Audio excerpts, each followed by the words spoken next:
The elevator dinged, and he was already inside, waiting, leaning against the back wall like it was his office. Slick suit, colder eyes. I stepped in.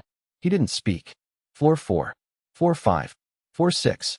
Then, just before the doors opened on 7, where my department is, he turned his head and said, "Your wife sends her regards." He shoved a thick envelope into my hands, patted my shoulder like we were old friends, and stepped out without another word. The doors shut before I could move. I stood there, holding it. Divorce papers. 17 pages. Signed. Notarized. Smelling faintly of her perfume, like she'd pressed it into the corner before mailing it to hell. It was the way he said it. Like it was already decided. Like I was just a prop in someone else's play. I didn't go to my desk. I went to the loading bay, stood there between forklifts and empty pallets, flipping through her demands. She wanted the house, the car, the savings, the kids. She wanted their names. It was written clearly in ink. Both children have requested to legally change their surnames to reflect their maternal lineage. My hands didn't tremble, because this wasn't shocking. She'd been preparing this for years. I just didn't know she'd weaponized the kids, too. And yet, somewhere in my coat pocket, hidden behind a broken pen and an old flash drive, was an envelope of my own. Sealed. 13 years old. It hadn't moved. It hadn't aged. But inside, everything that would blow her world apart. And her lawyer, the one who smirked through legal threats and bragged about full custody, he hadn't read it yet. He would. And when he did, the smirk would fall. Because no one, not her, not him, not even my children, knew what I knew. Until now. I didn't go back to my office. I walked outside into the cold November air and sat in my car with the divorce packet still in my lap. I didn't cry. I didn't call anyone. I just stared at the last page, the signature. Her signature. Flowing, elegant, like she signed it with pride. 12 years, wiped clean with one graceful flick of her pen. What really got me wasn't the custody claim. It wasn't even the money or the house. It was the part that said, in bold letters, the children no longer wish to associate with the father and have expressed this verbally and in writing. That line didn't just hurt, it tore. But here's the thing. My daughter, Lacey, still texts me goodnight. My son, Eli, still asks me to help with math homework. Just 2 nights ago, they both FaceTimed me from the kitchen while Erica was in the shower. They didn't say they hated me. They didn't say they wanted her last name. They asked me if I could take them to the lake next weekend. So either she forged that part, or scared them into saying it. She was always good at rewriting stories. But this time, I came ready to publish the unedited version. The envelope I kept wasn't some vindictive gotcha. It was insurance. 13 years ago, the night before our wedding rehearsal, I saw something I wasn't supposed to see. Erica at a bar downtown, sitting a little too close to someone who wasn't me. I followed her, yes. Call me paranoid or pathetic or just some guy with too much anxiety. But I did. And I caught them. Not just talking. Not just flirting. She left with him. I never confronted her. I never ruined the wedding. I swallowed it like a fool. Told myself we all make mistakes. Told myself love is compromise. Told myself maybe she was just scared. That night I sat in my car outside that bar, shaking, and I wrote everything down. Every detail. Then I had it notarized by a friend who worked nights. I sealed it in an envelope and labeled it. If she ever burns me. 13 years it stayed closed. But that morning, after the elevator scene and the smug message from her lawyer, I dug it out of my glove box. I took it directly to my own lawyer. Yes, I already had one. You don't live with Erica for 12 years without learning how to prepare for storms behind sunny smiles. My attorney's name is Hank Weller. Quiet man. Ex-military. The kind of guy who doesn't blink when you say, I need this opened in court. When I slid the envelope across his desk, Hank raised an eyebrow. You sure about this? Positive, I said. If she wants to play dirty, she better bring a hazmat suit. Inside that envelope? Photos. Signed affidavits. A digital time-stamped copy of a hotel check-in. Oh, and a single screenshot from a deleted email Erica sent to her friend 3 days before our wedding. He'll never know. If he finds out, I'll just cry and say I was drunk. Easy. I wasn't drunk. And I never forgot. Hank whistled when he finished reading. She's going to regret this. Good, I replied. Because I've regretted everything for 13 years. By the time I got home that night, my key didn't work. She'd already changed the locks. There was a note taped to the door. Please respect my space. Communication only through my lawyer now. For the kid's sake, don't escalate. But the escalation had already begun. She served me at work. She used our children as weapons. She wanted war? Then I'd show her what happens when a man you think is spineless finally decides to stand. Court dates are strange things. They sit on your calendar like a deadline you don't believe will come, until suddenly it does. That Monday arrived gray and cold.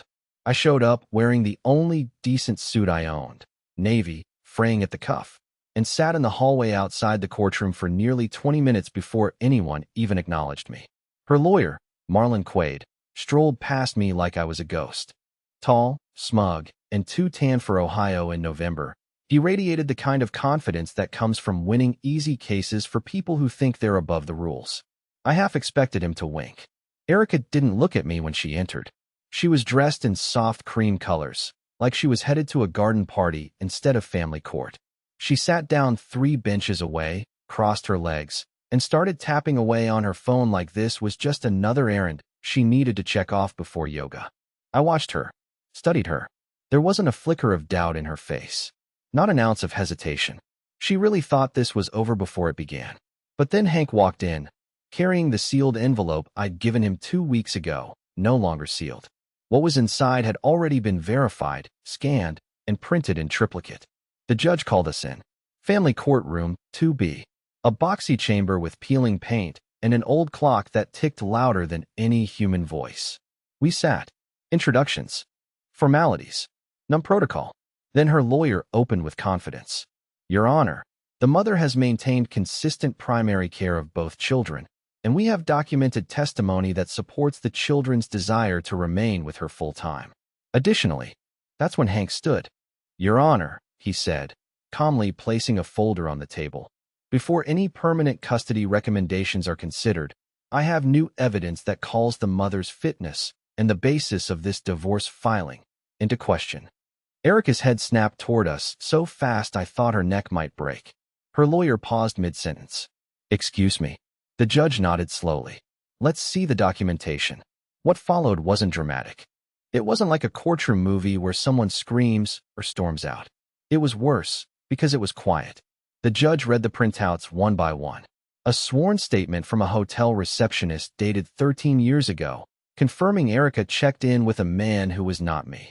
A copy of an email, restored from a data recovery service I'd paid for in secret, where Erica admitted to her sister that she knew she could spin the cheating into emotional confusion if it ever came out. Photos, timeline documentation, witness corroboration, and then the biggest gut punch, a sealed letter from the man she'd cheated with, who had contacted me just 3 months ago out of guilt and agreed to provide a written affidavit, apologizing and detailing everything. The silence in the courtroom felt like being buried alive. Her lawyer turned red. Erica stopped blinking. Her foot, which had been casually tapping, went still. Finally, the judge closed the file and looked directly at her. Mrs. Ellman, were you ever going to disclose any of this during your filing? She opened her mouth. Nothing came out. He continued, because it speaks directly to character, intent, and the emotional manipulation of both your spouse and your children. This will affect how we proceed. I didn't smile. I didn't gloat. I just sat there, gripping the edge of the table so hard my knuckles hurt. Her empire of lies was built with too many holes. She'd always assumed I was too soft, too broken, too stable to strike back. She never imagined I'd strike smart. Outside, after the session was adjourned, she finally approached me in the hallway. Her voice was sharp, like she was trying to whisper and hiss at the same time. You kept that for 13 years?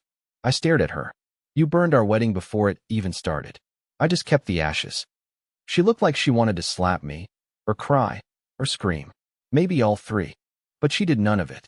She just walked away, fast, heels clacking against the tile, like running from her past would erase it. But it wouldn't, because I had more. 3 days passed after court, and Erica didn't contact me. No texts, no threats, no explanations, just silence. I thought she might try to do damage control, maybe twist the story like she always did. But she was too rattled this time. The truth wasn't something she could cry or manipulate her way out of, not in front of a judge, and not with hard evidence. But the part that gnawed at me most wasn't her silence. It was theirs. The kids. I hadn't heard a word from them since that courtroom session, and that scared me more than anything she could have taken from me. Lacey and Eli had always been my constants. Even when Erica was cold or distant, I had them. Late-night movie marathons, bike rides, spilled cereal on the weekends, and badly drawn birthday cards. I kept every one of their notes in a shoebox under my bed, like a coward hoarding reminders that I mattered to someone. But now, nothing. And I couldn't contact them, either. Temporary court orders meant communication had to go through lawyers while custody was in limbo. So I waited, and waited, until Friday night, when the knock came. It was 9:47 p.m. I remember because I was midway through reheating leftover spaghetti I didn't even want. I opened the door expecting a neighbor. But it was Lacey, my daughter. 14, awkward, brilliant, and standing there like her legs might give out. Behind her, at the curb, was a rideshare car. I blinked. Lace. She stepped inside before I could finish breathing her name. Her face was red, like she'd been crying the whole ride over. She told us you cheated, she said. I closed the door slowly. What? She said you cheated before the wedding. That you made it up to hide it. That you're lying to punish her. She looked up at me.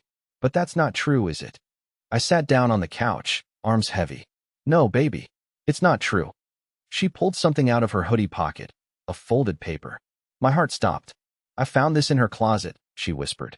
I think she meant to destroy it. It has his name, the guy she was with. It was a printed version of the email, the same one I'd found on her old hard drive. Somehow, she had a copy too. Why would she keep this? Lacey asked, voice cracking. Why would she lie like this? I didn't know how to answer. I didn't want to be the dad who said, your mother is a manipulator. I didn't want to poison their image of her the way she tried to poison theirs of me. So I told the truth. Because sometimes when people do something awful, they rewrite history so they can live with it. And if enough people believe the lie, they start to think it's real. Lacey didn't cry. She just curled up next to me like she did when she was 5 and scared of storms. We sat in silence for a while. Then she whispered, I don't want to change my last name. Those words undid me.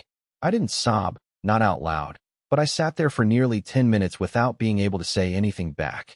She spent the night. The next morning, she called Eli. I didn't ask her to. I didn't push.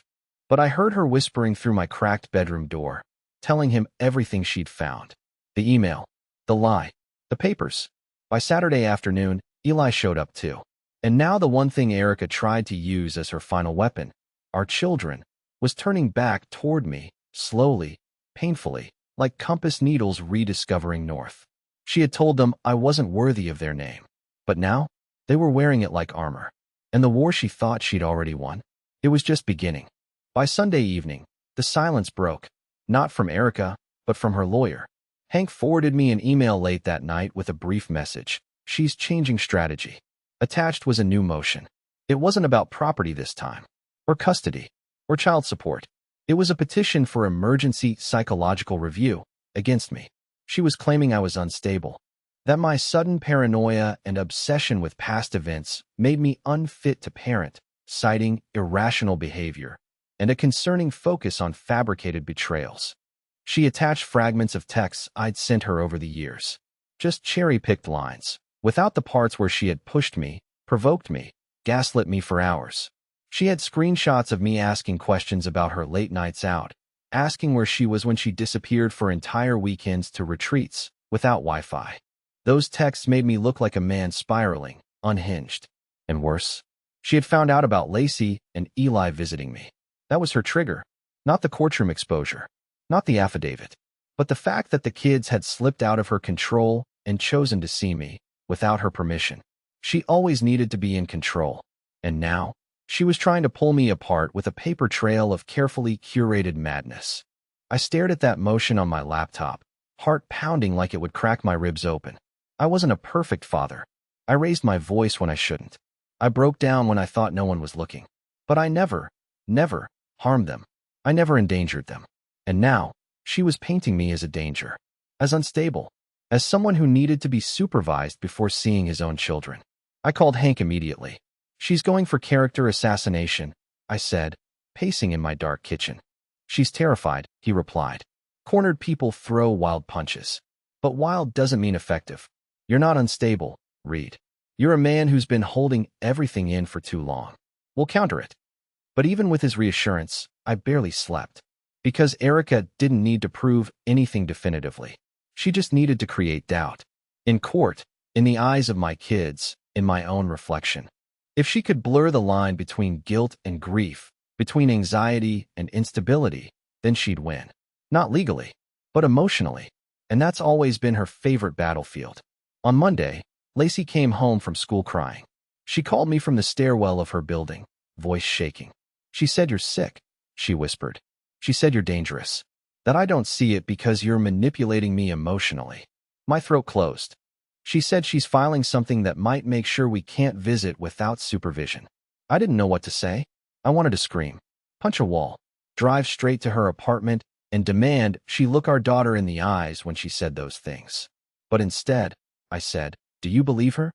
"No," Lacey said quietly. "But I think Eli does. A little." That hit harder than anything Erica could have put in writing. My son, the boy who used to sit on my shoulders at county fairs, who used to fall asleep beside me during movie nights, now unsure if his own father was safe. Erica hadn't won in court, so now she was fighting where lawyers couldn't protect me. In whispers, in planted fears, in the soft spots of two young hearts she used to call our blessings and now used as shields. But here's the part she didn't count on. I didn't just have that old envelope anymore. I had something else, something newer, something far more dangerous than faded documents and emails from the past. I had recordings. She never thought I'd record her. She never imagined I'd keep the voicemails she left screaming at me, or the time she forgot to hang up during a call and muttered to her sister. If Reed disappeared, I wouldn't even notice. She thought I was too broken, too nostalgic, too nice to protect myself. She was wrong. Because the truth is, when a man finally gets tired of being the weak one, the quiet one, the safe one, he stops caring how he looks.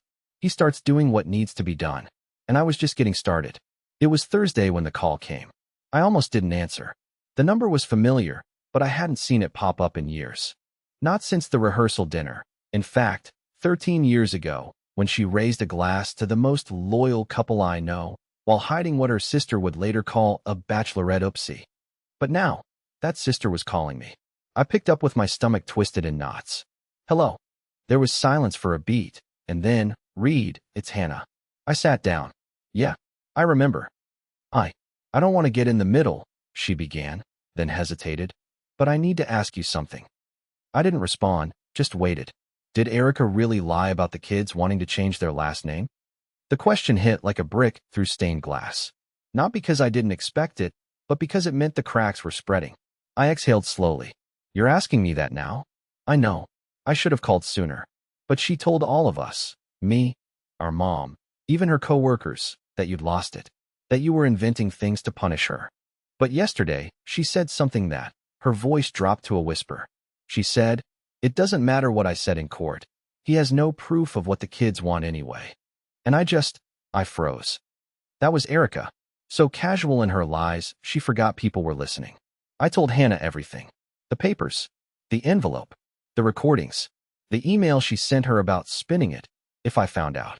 I even sent her a copy of the transcript Hank had drawn up for the custody hearing. By the time I was done, the line was dead silent again. Then, finally, "She's not well." I didn't see it before. Or maybe I didn't want to. I swallowed hard. "She's not just not well, Hannah. She's dangerous." Hannah promised to speak to my lawyer directly. She said she'd be willing to testify if it came to that. I thanked her, but it wasn't gratitude I felt. It was grief. Because part of me still remembered the version of Erica who used to sing to Lacey when she was sick. The one who used to trace the scar on my hand from an old accident and say, "This is where you survived." I missed that version. But she wasn't real. And now, even her own family was starting to see the mask slip. Later that evening, I decided it was time. I took 3 audio files, clipped from voicemails and accidental recordings over the years. Nothing cruel, nothing that crossed legal lines, but enough to show who she really was when the facade dropped. And I sent them to Hank. He said the files would be used in the next court hearing to challenge her emergency psychological review motion. But more importantly, one of them would be sent to the court-appointed family liaison responsible for interviewing the kids. I didn't want to drag Lacey and Eli into this fight, but Erica already had. So I made a choice. I'd rather they be upset with me for showing the truth than brainwashed into believing a lie. What I didn't expect, what shook me, was what happened the next morning. Lacey showed up again, this time with a USB drive. She didn't say a word as she handed it to me, just sat on the edge of the kitchen stool and said, "I recorded Mom last night." My stomach dropped. What did she say? Lacey looked down. She said you were trying to ruin her life because you have nothing else. She said you were boring, that you were never a real man, that all you were good for was paying for things and staying out of the way. She looked up at me, her face pale, voice barely holding together. Then she said if we kept asking questions, she'd make sure we never saw you again. It took everything in me not to drive across town and confront Erica face to face. Instead, I wrapped my arms around my daughter and said, "Thank you." That night, I didn't sleep. I just sat there in the dark, holding that USB, knowing it held something stronger than evidence. It held motive. Because you can argue about affairs. You can fight over finances. But when you use your own children to control and manipulate, you lose the right to call yourself a parent. And now, the courts would hear her words in her own voice. The second court hearing was held in a smaller courtroom, one with low ceilings and bad lighting, like the kind of room someone designed on purpose to make you feel exposed. Hank met me outside the courthouse steps and gave a single nod before we walked in together. He carried the file in his briefcase. The USB from Lacey was tucked into a secure folder, time-stamped, labeled, verified. Erica didn't know he had it. She thought the recordings were mine, and that Lacey was still half under her thumb. When she walked in with Marlon, her lawyer, her confidence was back. She wore all black this time. The mourning widow look, as Hank put it. Mourning her own marriage, her narrative, her fictional reality. The session was focused on her emergency petition to restrict my contact with the kids based on erratic behavior. That's what she'd called it. Not anger, not danger, just erratic. It was clever, slick. She wanted to paint me as unstable, not violent. A man slowly unraveling, not exploding. Marlon began with the usual dramatics. Mrs. Ellman's concern is not rooted in vengeance, but in protection. Our position is simply this, Mr. Ellman has exhibited a pattern of compulsive behavior tied to unresolved marital resentment, and this has created a toxic emotional atmosphere for the children. I could barely breathe. Toxic. That's what she thought of me, or at least what she wanted the court to believe. Then it was Hank's turn. He didn't raise his voice, didn't grandstand. He simply placed the USB on the table and addressed the judge. "Your Honor, this is an unaltered recording captured within the mother's residence less than 72 hours ago. It contains direct statements from the mother that contradict her own filings, display coercive intent toward the children, and reveal calculated defamation of the father." The judge leaned forward. "Are the children aware of this submission?" "Yes, Your Honor." The recording was brought forth voluntarily by the daughter, a minor, who is of age to express preference and concern. You could have heard a pin drop. Erica went pale. Marlon reached over to whisper something to her, but her hand twitched and pushed his away. The judge plugged in the USB. It started to play. Erica's voice, crystal clear, filled the room. First calm, then annoyed, then venomous. "If you keep defending him, I swear, you'll regret it. He's not strong. He's a joke. The only reason I stayed this long was because I needed someone predictable. Let him cry in court. That's what he does. Whines until someone tells him he's special. That's what weak men do. I don't care if he has evidence. If the judge believes me, that's all that matters. And you're not going to ruin that, Lacey. Do you hear me?" Silence. Then the sound of a chair scraping. Then Erica's voice again, lower, colder. "If you keep acting like he's the victim, I'll make sure you don't see him again. You think I can't? Watch me." The recording clicked off. No one moved. The judge looked at her slowly. Her lawyer leaned back in his chair like gravity had doubled. Erica didn't speak. Her mouth opened, but she had nothing. For once, the woman who had always had a spin, a story, a twisted justification, had nothing. The judge's voice broke the silence like a gavel. "Mrs. Ellman, not only does this court now question your credibility, but I am formally requesting an independent child advocate to reevaluate this custody request in light of what we just heard." Her lawyer stood to object, but the judge raised a hand. "No, This isn't just a matter of parenting styles or emotional exhaustion. This is coercion, and if it's confirmed, it borders on psychological abuse. Erica's hands trembled. Her facade had cracked completely. Then something I'll never forget happened. From the corner of the courtroom, behind the rows of seats, Lacey stood up. She had come in quietly during the hearing without my noticing. I don't know how long she'd been there, but she walked right up to the center aisle, looked at her mother, and said loud enough for everyone to hear, "You're the one who lied. You're the one who tried to make us choose. And we're done pretending for you." I felt everything stop inside me. The years of silence, the fear, the guilt, all of it. Erica finally looked human. Not the goddess she thought she was. Not the saint mother she painted herself to be. Just a scared woman in too much makeup, surrounded by the consequences of her own lies. She didn't say a word, didn't defend herself, didn't apologize. She just sat there, eyes glazed, while the judge told the clerk to mark the case for a formal review and appointed a new child advocate to speak with both children individually. As we walked out of the courtroom, Lacey slipped her hand into mine. No words, just that, like she had when she was little and crossing a street. And I realized something I hadn't in years. I wasn't fighting to destroy Erica anymore. I was fighting to rebuild what she tried to burn. The final hearing was held 2 weeks later. By then, the emotional storm had passed, at least for me. Erica had gone dark. No calls, no counters, no public tears or private threats. It was like she finally understood that the game was over and her audience had left the theater. The court-appointed child advocate had met with both Lacey and Eli separately. Their sessions weren't shared with me, but I saw it in their posture afterward. Something had lifted. A weight, a silence, a fear. They were no longer afraid to choose me. On the morning of the decision, I didn't dress up. I didn't iron my shirt. I just showed up like myself.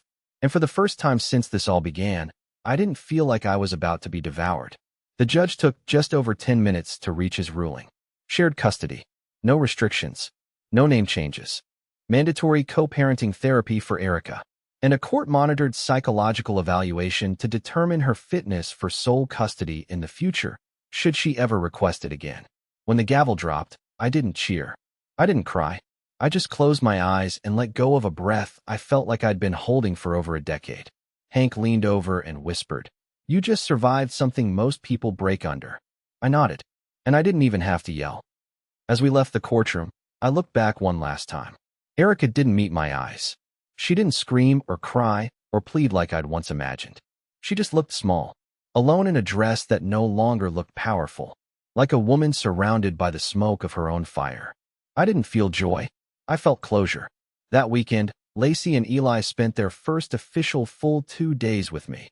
No lawyers, no awkward transitions, no warnings. We didn't do anything fancy. We watched movies, ate too much takeout. They fell asleep in the living room with the TV still on, and I just sat there, listening to their quiet breathing. The sound filled the house in a way Erica's voice never had. In the morning, I woke up early and started breakfast. Pancakes, too many eggs, and coffee that I finally made just the way I like it.